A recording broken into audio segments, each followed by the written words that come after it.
Auzubillahiminash-shaytanir-rajim. Bismillahir-rahmanir-rahim. Assalamu alaikum, my dear students. I welcome all of you in this video lecture for class 8th and subject mathematics. Dear students, जैसे कि आपको पता है आज हमने exercise 3.2 आपकी text book की करनी है। तो जो क्वेश्चन फर्स्ट है question number 1 of the exercise 3.2 is that हमने क्या करना है, हमने कुछ क्वेश्चन नंबर 1 में कुछ फिगर्स दिए गए हैं, उन फिगर्स में से हमने वैल्यू ऑफ एक्स निकालना है। पहली फिगर जो हमारी बुक पर दी गई है, क्वेश्चन है find the value of x in the following figures. हमें कुछ फिगर्स दी गई हैं, उन फिगर्स में हमने वैल्यू ऑफ एक्स निकालना है। जैसा कि आप इस फिगर में भी देख सकते हो, हमारे पास एक फिगर है, it is like triangular figure. तो हमारे पास क्या है, वैल्यू ऑफ एक्स हमने निकालना है। तो डियर स्टूडेंट्स, हम यहाँ पर किस तरह वैल्यू ऑफ एक्स निकाल सकते हैं, जैसे कि आपको पता है, मैंने आपको पहले ही बताया है और यहाँ पर भी आप देख सकते हैं x is actually the exterior angle of this figure. X जो यहाँ पर है ये एक्सटीरियर एंगल है, और अगर हम इस फिगर के और एक्सटीरियर एंगल देखेंगे, ये 125 डिग्री है, ये भी 125 डिग्री है। तो हमें यहाँ पर समझ आता है कि हम इस वैल्यू ऑफ एक्स कैसे निकाल सकते हैं। तो हम बिल्कुल सीधी तरह यहाँ पर, जैसा कि मैंने आपको कहा है कि एक formula, sum of exterior angles of any polygon is equal to 360, यानी कि अगर हमारे पास कोई भी पॉलीगन हो, ट्रायंगल हो, रेक्टेंगल हो, पेंटागन हो, या कोई ऐसा पॉलीगन हो जिसके 7 साइड हो, 8 साइड हो, जितने भी साइड हो, अगर हम उन फिगर्स का सारे एक्सटीरियर यानी कि बाहरी एंगलों का सम लेंगे, वो हमेशा 360 डिग्री के बराबर होता है। इसी तरह हमारे यहाँ पर एक फिगर है, ये दिस इज ट्रायंगुलर।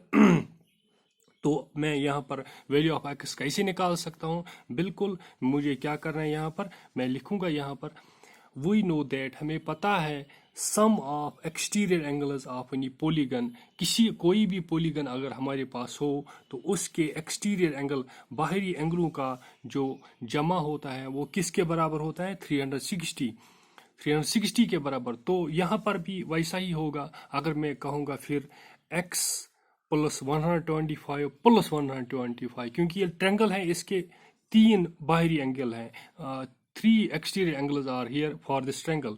तो मैं कहूँगा x ये प्लस ये किसके बराबर होंगे, 360 डिग्री के। Very good. फिर x ही रहेगा, इन दो का ऐड होगा, 125 प्लस 125 वो बनेगा 250 इज इक्वल 360। फिर x degree is equal to 360 अपनी जगह रहेगा, 250 यहाँ ट्रांसपोज होगा, तो हमारा x निकलेगा 110 डिग्री। तो जो हमारा x है यहाँ पर वो निकला 110 डिग्री। हम इस अब क्वेश्चन का आंसर चेक भी कर सकते हैं, क्योंकि अगर हमने पहले बताया है कि एक्सटीरियर एंगलों का जमा 360 होता है। अब हमें पता लगा x किसके बराबर निकला, x निकला 110 के बराबर। अगर हम करेंगे 110 प्लस 125 प्लस 125, वो किसके बराबर निकलना चाहिए, 360। This is homework for you people. Now my dear students, there is question number 2 of your book, that is part B of this question number 1। तो ये कैसे करना है, देखो यहाँ पर ये x दिया गया है, बिल्कुल। अब हमने क्या करना है, इसी x का वैल्यू निकालना है। तो कैसे निकाल सकते हैं, देखो ये हो गया 70 डिग्री, ये किसके बराबर हो गया, ये हो गया 90 डिग्री के बराबर, ये हो गया 60 डिग्री के बराबर। अगर ये अंदर 90 डिग्री है तो बाहर कितना होगा, बाहर भी 90, क्योंकि ये स्ट्रेट एंगल बनेगा, लीनियर पियर एंगल बनेगा, 90 प्लस 90 हो गया ना 180। इसी तरह फिर इनका सम करना है, हम निकाल सकते हैं वैल्यू ऑफ x। इसी तरह मैंने खुद एक इसका क्वेश्चन बनाया है। अगर हमारे पास ये समझो तीसरा सी पार्ट है इसका, आप समझो ये सी पार्ट है इसका, ये भी आपको खुद करना है घर में।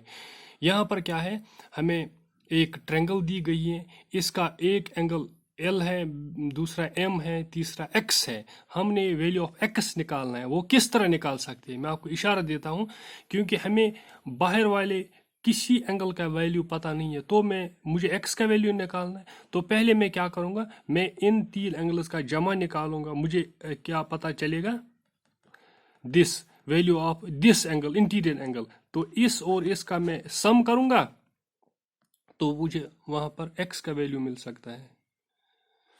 तो my dear students, now the another point which you people have to remember here is that एक फार्मूला याद रखनी है। हम आज ही एक फार्मूला याद रखनी है, कल हम इसी फार्मूला के जरिए बहुत सारे क्वेश्चंस करेंगे, फिर आगे चलेंगे इस एक्सरसाइज में। फॉर एग्जांपल, अगर हमारे पास कोई रेगुलर पॉलीगन है, रेगुलर पॉलीगन हम उस पॉलीगन को कहते हैं जिसके सारे साइड्स बराबर हों। फॉर एग्जांपल, स्क्वायर एक ऐसी शक्ल है जिसके सारे साइड होते हैं। अगर हम अब इस साइड ये लेंगे, ये एक शक्ल, इसके साइड कितने हैं, 1 2 3 4 5 6, इसको हम कहते हैं हेक्सागन। तो हम इसको कहेंगे रेगुलर हेक्सागन, इसके सारे साइड्स बराबर हैं। तो एक फार्मूला है मैथ में, अगर हमारे पास कोई भी रेगुलर पॉलीगन हो, कोई भी ट्रायंगल हो, हेक्सागन हो, हेप्टागन हो, स्क्वायर हो, कोई भी हो, हमारे पास कोई रेगुलर पॉलीगन, तो उसके लिए फार्मूला याद रखनी है। अगर हमें निकालना हो ईच एक्सटीरियर एंगल किसके बराबर होता है, तो each interior angle is equal to n minus 2 into 180 divide by n। n means number of sides, ये आप याद रखिए। इसी तरह अगर ईच एक्सटीरियर एंगल किसके बराबर होता है, 360 degree divide by n is equal to 180, या इसके बराबर होगा। ये फार्मूला आपको दो तरह याद रखना है, एक इसके बराबर, दूसरा इसके बराबर भी होता है इंटीरियर एंगल, ये याद रखना है। इसी तरह तीसरा फार्मूला ये है, number of sides 360 divide by exterior angle. ये फार्मूला जरूरी आपको आज ही याद करने हैं, तभी जाके कल हम और क्वेश्चन समझ सकते हैं। This was all about today. खुदा हाफिज।